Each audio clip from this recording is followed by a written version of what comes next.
Welcome to Writer's Tricks of the Trade. I'm Morgan St. James. Tonight, authors Dennis N. Griffin, Eric Miller, and I will talk about why you don't have to use a character's typical behavior for their profession in order to dictate your storyline. If you introduce the unexpected, you have the opportunity to create a variety of scenarios. That is true. And as an author, it's important to consider how your character's professions relate to the story that you want to tell. If you're familiar with what these people actually do in their day-to-day lives, then you know how that can affect the progression of the story. And what do I mean? Well, you have to know your characters inside out so you can lead them where you want to go. It also helps you with your backstory. I'm going to tap into the minds of Morgan and Denny tonight and bombard them with some questions about exactly how to do that. Denny, let's start with you. Tell me what you consider to be an important decision an author has to make before hitting those computer keys like a rabid, frenzied animal. Certainly. If an author is going to use the device of a protagonist or other character breaking the mold of what the reader expects them to do, selection of the profession is the first step. Then you have to decide how the reader would expect them to react under a given set of circumstances. Will they respond in a way normally expected of someone trained to do what they do, or will they go over the top, maybe perform in a scared or devious manner? Each reaction is the basis for an entirely different story. Whether it's positive or negative, remember that once the theme choice is made, the character will still be operating under the umbrella of their profession. Yeah, and Denny, I want to add something here. If they act totally outrageous while doing something they have to do in order to move the action in a certain direction, you have to ask yourself, is it at least partially believable? Let's say they have to do this thing for the story to stay on track or to end the story the way you want it to. Well, of course, there's a possibility it could work, but be careful about going too far afield because the farther you deviate, the greater the risk of the reader saying it's a bunch of hogwash. Maybe the profession you chose for the character actually wasn't the right one in light of how you want to drive the story. So if that's the case, it might make sense for this character to have a different profession. The reader or the movie watcher must believe what happens could actually be possible. Yeah, that's totally true. And I mean, just as a off the cuff here, like taking it, say you have a character like an accountant who becomes a superhero in some way and has to save the day or stop the speeding train or, whatever it is. If you're going to choose that character, your hero, to be an accountant, and nothing against accountants, I was an accountant for years. They're great, wonderful people. You have to kind of explain how an accountant who's, normally has a desk job and is working with numbers and is sometimes very OCD, what in their background, what made them like this superhero accountant. So choosing the profession is a choice you can make that can actually propel your story because now, hey, I have a superhero accountant. Nobody's done that before. But if you're choosing to do that, you need to explain how and why your accountant became a superhero. But let's talk a little bit about why it's important to match reactions with the professions. That's basically what I'm talking about here. I can think of even more instances when I've read a book or watched a movie and either thought, no way, that would never happen. Denny, do you have any good examples of what I'm talking about here?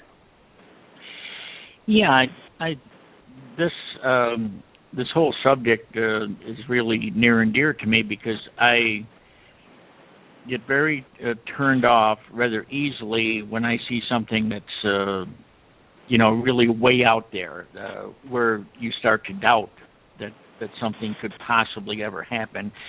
Let's take the TV series House. It had very high ratings and prevailed for many seasons. but look at it from a logical point of view, which I tried to do. A hospital would never keep a prescription-addicted doctor on staff who behaved like house, regardless of how good he was. My friends in the medical profession insist the hospital would be too afraid of malpractice suits. If the same was true in a book, without the talents of an actor to carry it off and make it work, the reader might lose faith in the expertise of the author.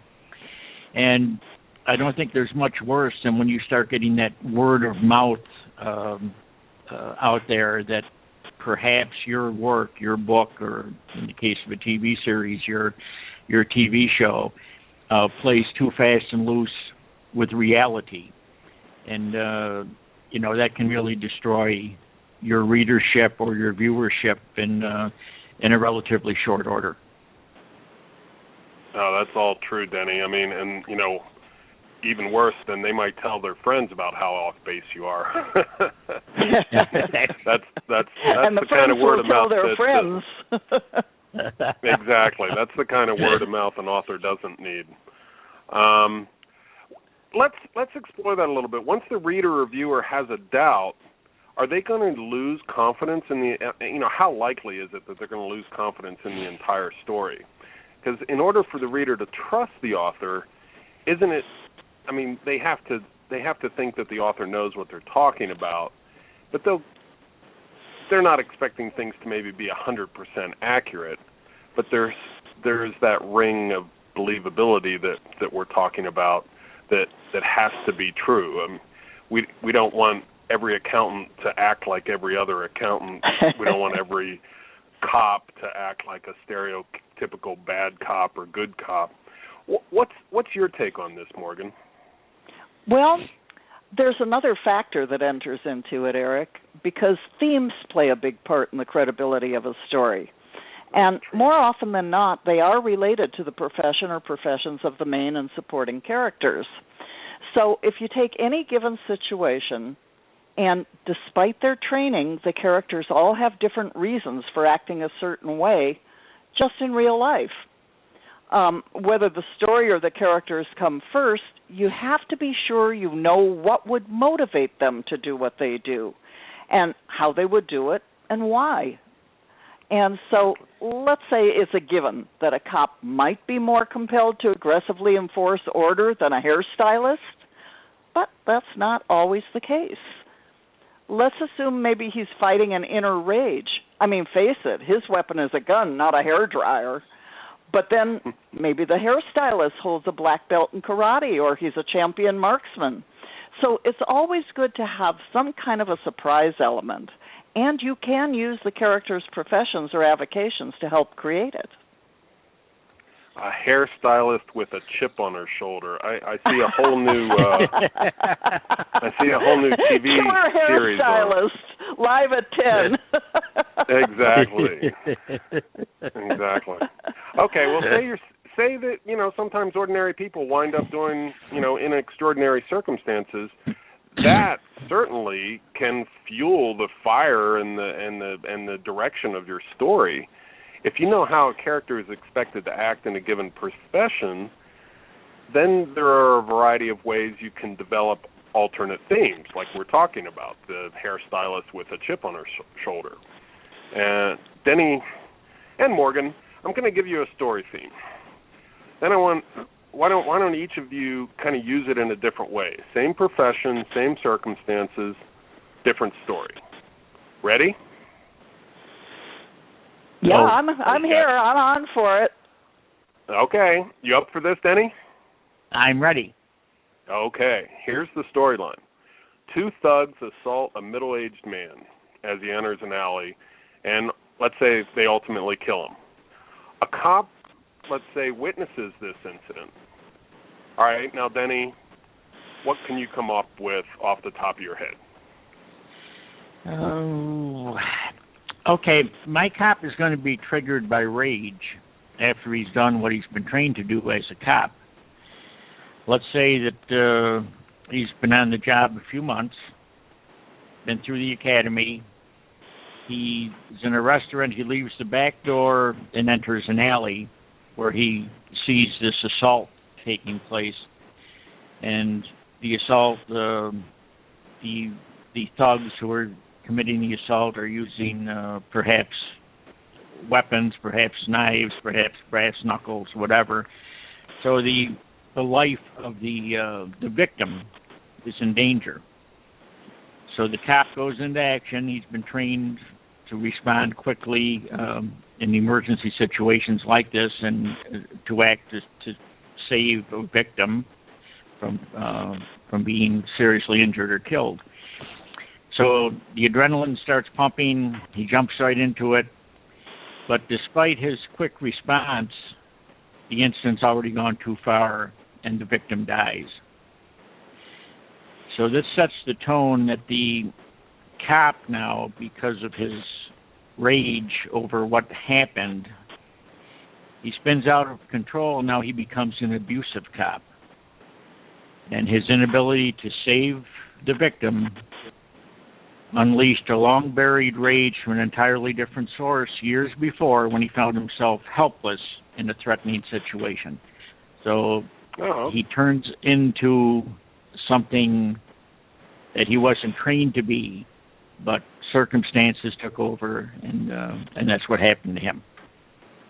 Okay, so sort of like a Rambo meets like a messed up Nicolas Cage kind of thing. Okay, I got it. That's a good one. All right, Morgan, let's take the same set of circumstances. We have, two thugs assaulting a middle-aged man as he enters an alley and ultimately kills him, and a cop witnesses the incident. Tell me your storyline. Let me think about this for a minute. Okay. Well, Denny's cop was triggered by rage, so my cop can't be triggered by rage, or I might have the same story. Let's make him triggered by fear. Okay? So his training has dictated how he's supposed to act, and the situation is unfolding, but unfortunate for my cop, his fear takes over.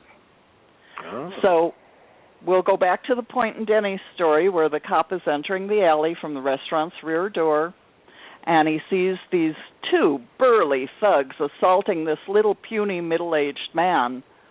And at first, like Denny's cop, his adrenaline is pumping. Man, he's got to do something about this. But the more he watches, the more fearful he becomes. And then finally, totally unlike what he's trained to do, he darts behind a dumpster. He's quaking in his boots while the man is murdered right in front of his eyes.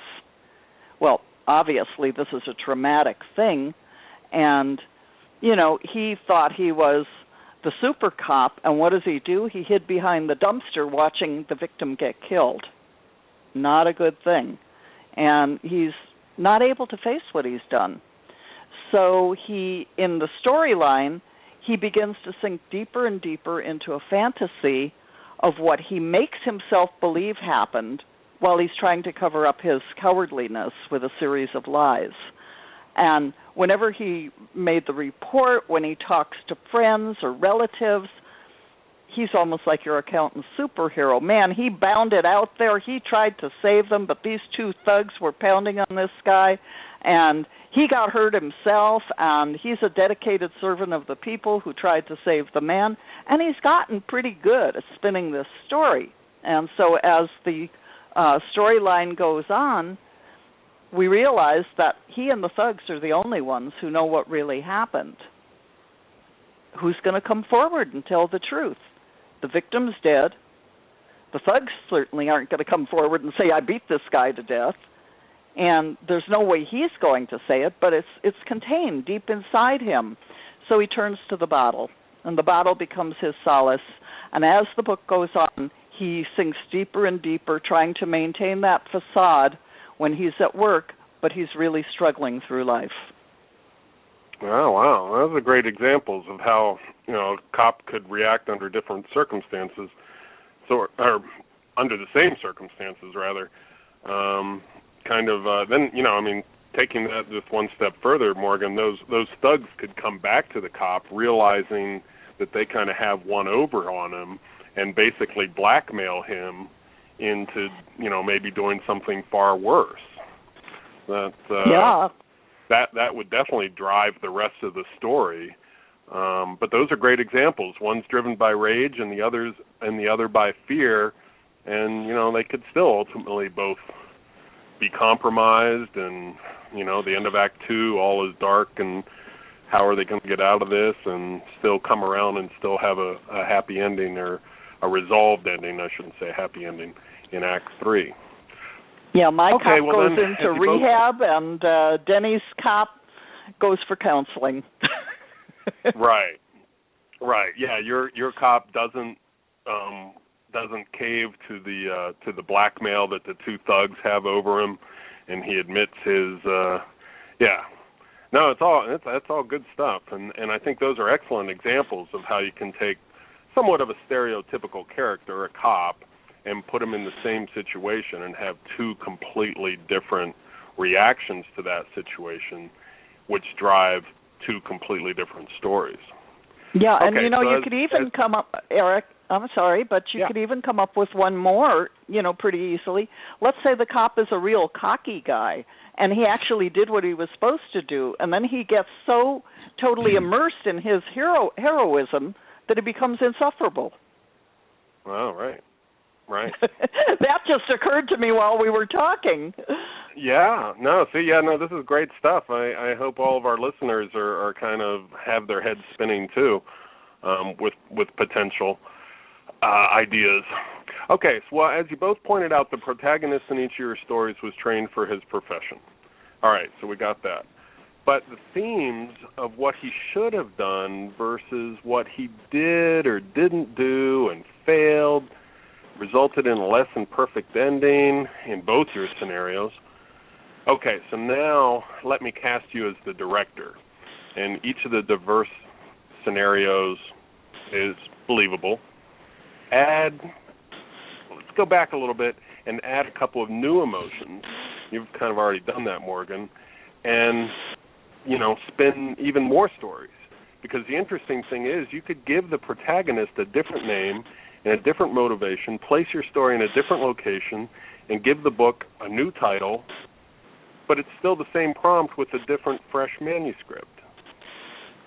Yeah, actually, Eric, I think that's why sometimes we think we've read a book or seen a movie or watched a TV show, when in reality we haven't, because there are just so many plots, and it depends on how the plot is, spun by the writer. And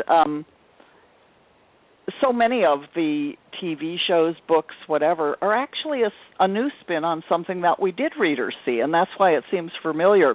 And I've got a funny little anecdote here that I'd like to share with you. I remember years ago, my cousin by marriage, Norm Prescott, was one of the owners of Filmation Studios, which kind of owned Saturday morning kids' TV along with Hanna-Barbera. And I was visiting him at his office one day, and he was sitting with some of his writers, and they were trying to come up with an idea for a show, and it wasn't going anywhere. So finally Norm said to the writers, hey, dig up the scripts for, and he named about 5 shows that had been produced and aired over the last year. He said, see which one flies. If you just spin it a different way, that's where we get our script today. So, yeah, I think that was absolutely true. Another funny thing is if... No, go ahead. We're stepping on each other's toes, and it's my fault. No. Yeah, I was going to say another funny thing is sometimes if you look in your TV listings, you'll see 2 or 3 programs with exactly the same storyline airing at different times in different programs, but they all have the same storyline. Right. Well, it's interesting. Here in Las Vegas, we have the Shakespeare Festival every summer up in Utah, and Shakespeare has been around now for 400 years, and his plays. There's still whole summer theater dedicated to his works, and I know some English professors that do whole presentations on Shakespeare on, network TV, because they can basically take every story or cast of characters on any long-running popular TV show and draw pretty convincing parallels to some of Shakespeare's most famous works, so that, you just change the profession but give them the same motivation, and that's I think that happens in Hollywood a lot. Well, you know what? It actually happened in England too, because one time when I was in England, I went to Stratford-on-Avon, and of course, when you go to Stratford-on-Avon, what do? You go to see a Shakespearean play, and they were having Macbeth, which I thought, oh well, that's going to be good, and it was set in modern times, and the hero was a motorcycle gang guy. And, this just really blew my mind, because here I'm sitting in ancient Stratford-on-Avon watching this play, and it's all about a motorcycle gang, but the storyline is the same storyline. Wow. James Dean as Macbeth? Yeah, but they changed the whole thing around into modern times. And cool. I think the audience was a little shocked, because I don't think it was what they expected. It certainly wasn't what I expected, but I have to say I did enjoy the play. Well, I'm hoping people are going to enjoy my new series. It's about a hairstylist with a chip on her shoulder. And and she substitutes a gun for her blow dryer. Yeah. Exactly, but she's got this Romeo and Juliet thing going on where that's right. Okay, well, I couldn't help but think when Morgan was talking about, we sometimes think we've read a book or seen a movie or so forth, when actually it's a spin on something we had seen or heard in the past.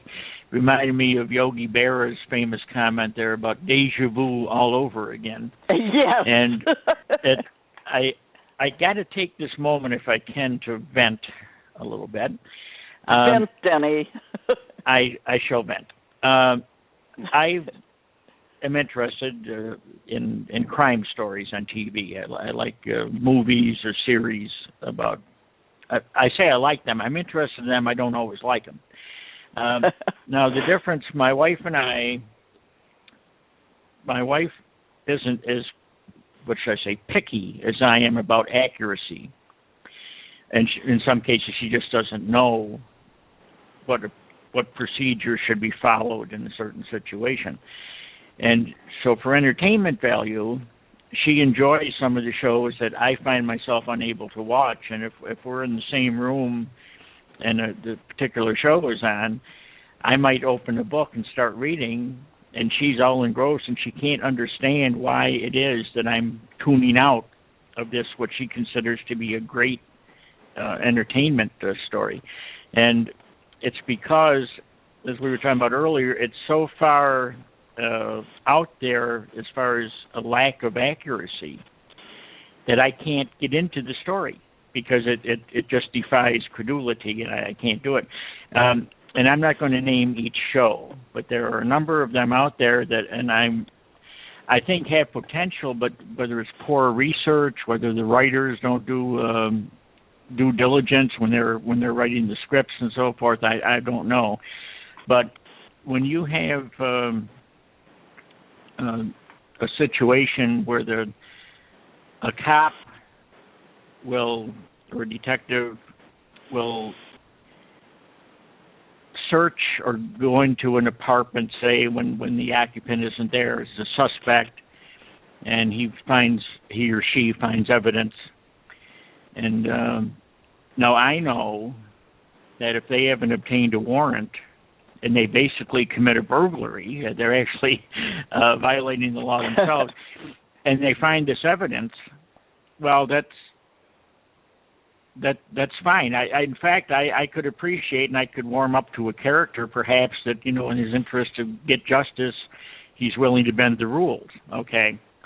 But you've got to say that. You've got to make it clear that this cop knows when they're doing it that what they find in there can't be used. They can use it themselves as a lead for something else, but they're not going to be able to take this evidence because it was obtained illegally, and they can't go to court with it. So, but the shows that really antagonize me is where the cop commits a burglary to gather evidence, and the next scene, the DA is congratulating the cop on what a great job he or she did and how they can't wait to get in court for a slam dunk case. And I'm thinking, wait a minute, that's not going to happen. Any defense attorney, or they're going to want to know how they came about this evidence, and once it's found it was obtained illegally, it's out the window, and the cop is probably going to be disciplined, if not charged criminally. So those types of things really infuriate me, because I think that if they acknowledged that the cop committed a no-no, but he did it for the right reason, he did it because this was the only way he could gather certain evidence, I think the viewers would appreciate that. The cop could still be a hero, even though tainted to some degree. But I could appreciate, but when they gloss over it and pretend that what the cop did was actually going to result in a positive outcome, that just boggles my mind. So I tune those types of shows out. I just can't watch them. My wife thinks they're the greatest things on television. So I guess it's all in the eye of the beholder. Well, yeah, that's showbiz, kid. Yeah, that's right. Well, it's interesting. It was making me think. Are you familiar with that show, The Mentalist? They kind of work around that a little bit, because here they have these LA police detectives, and they're working with this guy who is just a consultant to the police force, and he often doesn't follow the rules and or strict police procedure, and he gets disciplined all the time. I mean, that's part of the show, and that's part of in my mind, the likability of the show, because he's not exactly a rogue cop. He's working on his own agenda, but the character Patrick Jane is sort of, they're admitting they're doing what you were suggesting, Denny, in that they are working outside of the law, and they're doing things that normal police wouldn't do, but they're acknowledging it, and they're acknowledging it with this exceptional character that may or may not have psychic abilities, and he works outside of the law with them to bring the case home. Are you familiar with that show? How do you feel about The Mentalist? Yeah, I've watched The Mentalist a couple of times.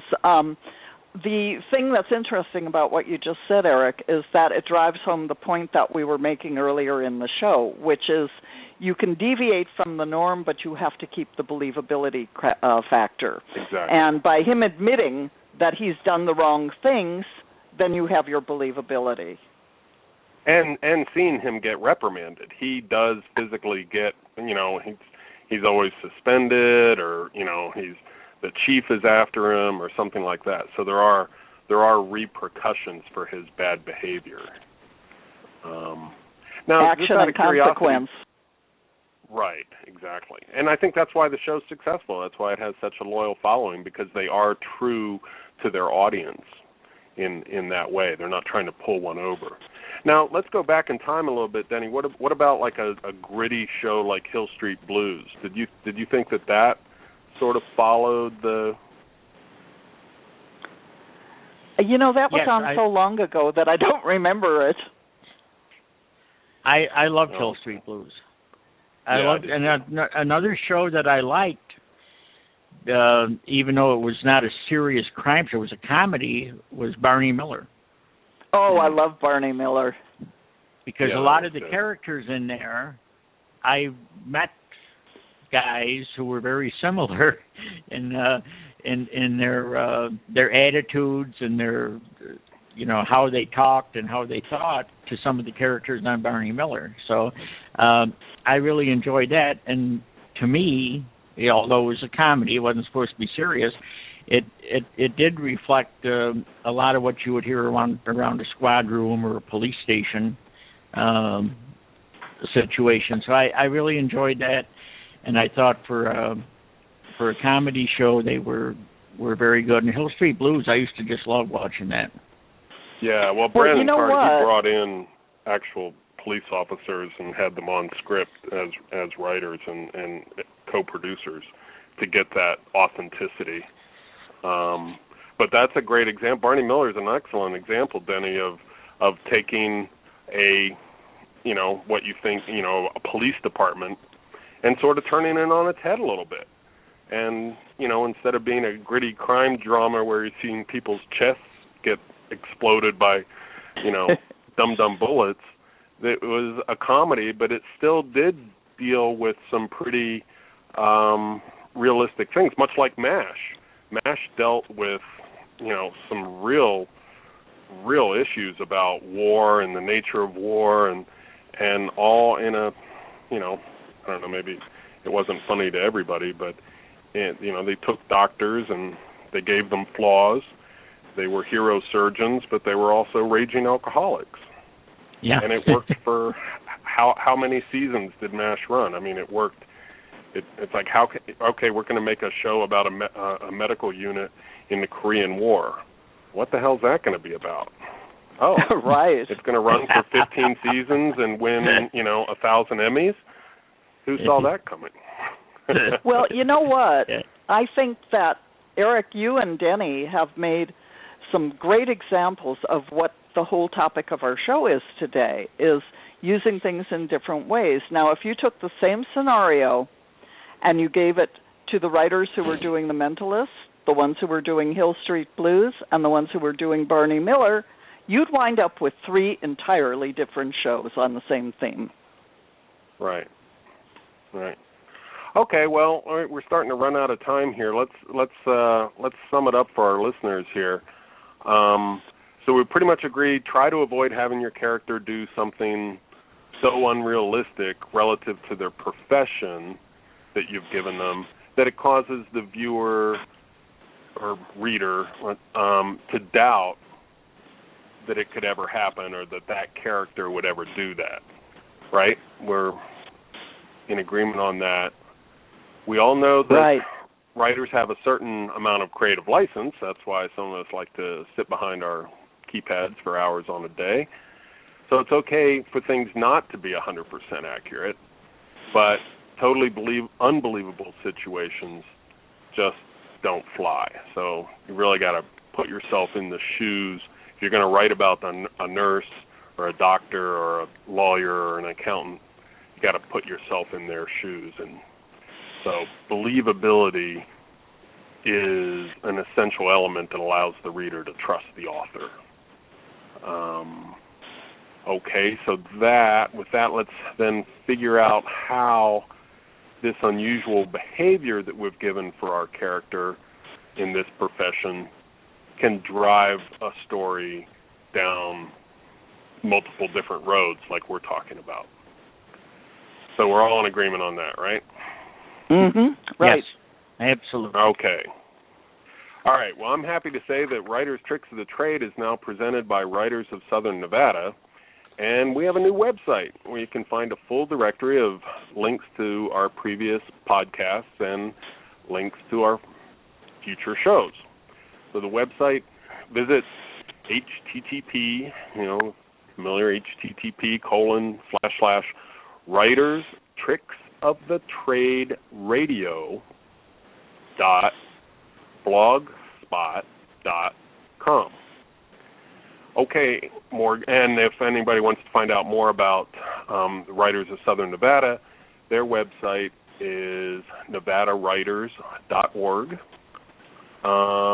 Morgan, where can people find out more about you?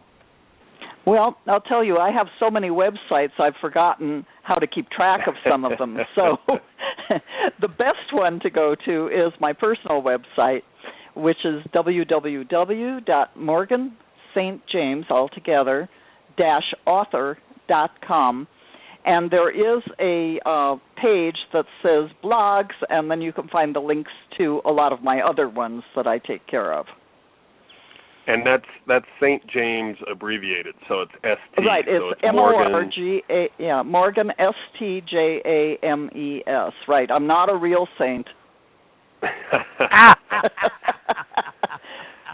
Well, so you Of course, say, sometimes I am a sinner, I guess. Okay. Okay, Denny, what about you? Give us your website. Gladly. It's www.dennisngriffin.biz. That's B-I-Z. Okay.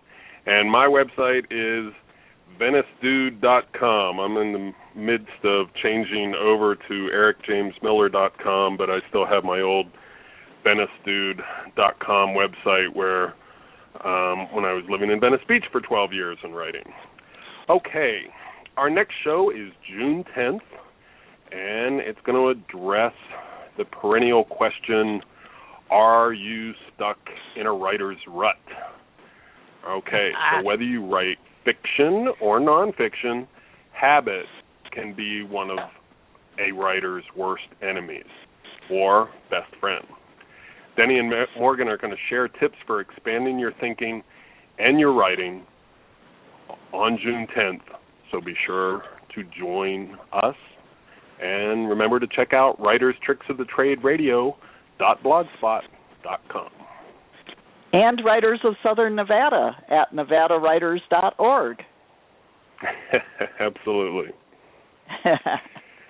Well, I guess we'll say goodnight to everyone now, and thanks for listening, and we look forward to seeing you around the corner. Absolutely. Good night, everybody. Good night. Good night.